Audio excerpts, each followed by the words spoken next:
जी नाज़रीन, इस टाइम मैं मौजूद हूँ जी NA 128 PP 170 हमारे साथ पाकिस्तान मुस्लिम लीग नून के जो है सीनियर रहनुमा मलिक लियाकत साहब मौजूद हैं।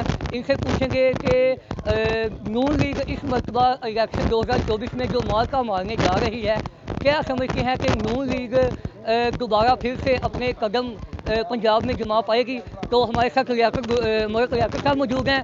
मलिक लियाकत साहब, क्या समझते हैं नून लीग एक बड़ा ही तगड़ा मुकाबला है साथ पीपल्स पार्टी के NA 128 हाफिज़ गुलाम मोहिउद्दीन के बेटे अकील गुलाम मोहिउद्दीन के मुकाबले में जो है हमारे अवम चौधरी साहब मैदान में उतर चुके हैं। क्या समझते हैं आप नून लीग के सीनियर रहनुमा होने की हैसियत से, क्या कहना चाहेंगे कि नून लीग दोबारा फिर से पंजाब में कदम जमा पाएगी? इंशाअल्लाह।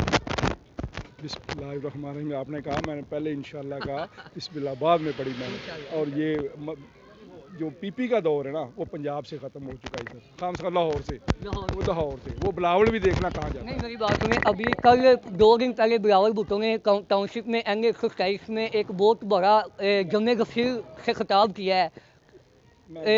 भुट्टो साहब भी एक दौर में उन्होंने 127 में इलेक्शन जीता था, तो भुट्टो साहब का वही चेहरा दोबारा फिर आवाम के सामने आ चुका है। क्या समझते हैं? मेरे मोहल्ले से कोई 6 वैगन उन्होंने पोस्टरें भेजी थी यहाँ। अच्छा। ये मेरी गली में हमारी वो नून की वर्कर थी, वो ज़रा थोड़ी सी लालची, वो पैसे लेके औरतों को लेके इकट्ठा करके लाई। पहले एक बस भरी, अच्छा दूसरी भी भरी ना, तो उनको पैसे पूरे नहीं दिए, वो उतर के वापस चली गई सारी। ठीक है, ये जो भाई लोग बहुत पेड़ ये होता ना, ये बहुत कुछ करवाता है। लोग यहाँ मोनसलाई का वक्त आया, हर घर में उसने पैसे दिए। ठीक है, मुझे भी बहुत ज़्यादा ऑफर दी कि जनाब हमारे साइकिलें भी बड़ी बनती होंगी। साइकिलें भी बड़ी, सब कुछ किया, सब कुछ किया। और लोगों को पैसे, नौकरियां, वार्डन भर्ती कराए, हर काम किया उसने, जितने पैसे जिसे चाहिए। तो आप सोच नहीं सकते जितनी मुझे ऑफर दी। ठीक है, मैं प्रेसिडेंट था उस टाइम, नीचे पुलिस की गाड़ी खड़ी होती थी, ऊपर मैं बैनर लगा, बड़ी 30 फुट बांसों के ऊपर मैं ये पैनाफ्लेक्स लगा रहा होता था। कहने का मतलब ये है कि उसको भी वोट नहीं मिला। तो इंशाल्लाह पीपी को तो बिल्कुल ही नहीं मिलेगा। बाकी मुकाबला PTI का और नून का होगा। और जो देखो अवाम का फैसला है, कोई ज़बरदस्ती नहीं। PTI तो आजकल नजरी कोई नहीं आ रही, PTI तो नजरी कोई नहीं आ रही आजकल। PTI तो मेरे ख्याल से खत्म हो मैं बताता हूँ, PTI जो सी है, देखिए वोटर तो है, नो डाउट। मैं कहूँ जी नहीं है नहीं, देखो अंदर कमरों में बैठे हुए हैं। हमारा तो मौक़िफ़ ये है कि वो पकड़ा है ना, जिस पकड़ ले बाद में पकड़ लेते, इलेक्शन में बाहर रखते। वो ये बहाना ना किसी को मिले कि जी मैं इलेक्शन में आया नहीं, मुझे तकरीर कर लेने दो बाहर आके, एक कर लेने दो, 2 दिन बाहर भेज दो, ये नहीं। ये होना चाहिए, उसकी अपनी कारकर्दगी बताए आगे लोगों को कि मैंने क्या किया, वो लोग कहाँ था, क्यों शहबाज शरीफ को बनाया। हमने ज़लालत ली, शहबाज शरीफ साहब ने ज़लालत ली है, मियाँ साहब जो बंदा क्यों लीजिए आपने, इसलिए ली कि मुल्क का बेड़ा गर्क हो गया। नहीं, कुछ लोग कह रहे हैं, कुछ लोग अपनी तरफ से ये भी कह रहे हैं कि इमरान खान साहब जो अभी जेल की सलाखों के पीछे हैं, वो जेल काट रहे हैं, उनको सियासत का सही अब पता चलेगा कि सियासत हो गया है।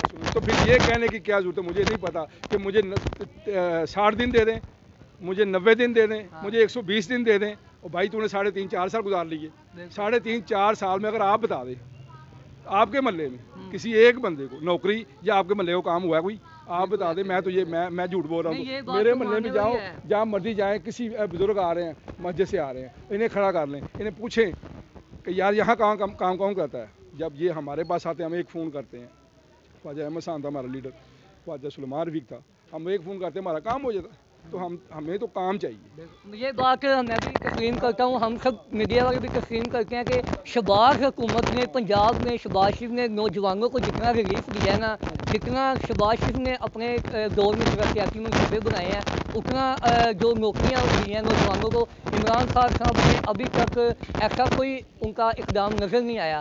तो ये एक नून लीग का एक अच्छा इनिशिएटिव भी है।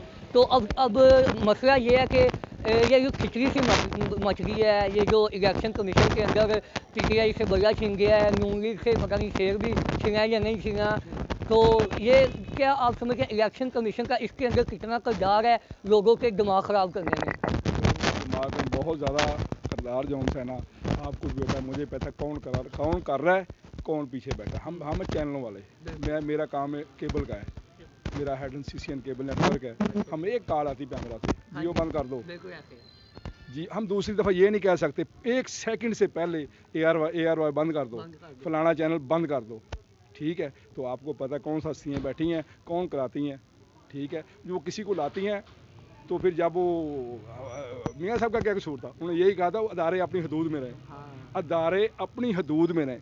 वाकई जेन्युइन बात यही है, अदारे जब अपनी हदूद में रहेंगे तो हर काम तरीके से होगा। जो इलेक्शन जीत के आते हैं वो काम करें, मुल्क संभाले ना। हमारे मुल्क में ऐसा नहीं है, हमारे मुल्क में जमहूरियत आज तक आई ही नहीं है। जब से 1947 में पाकिस्तान बना आज तक जमहूरियत की हुकूमत नहीं है। बस कौन कर रहे हैं, क्यों कर रहे हैं, किसी का नाम लेने से कोई फ़ायदा नहीं है।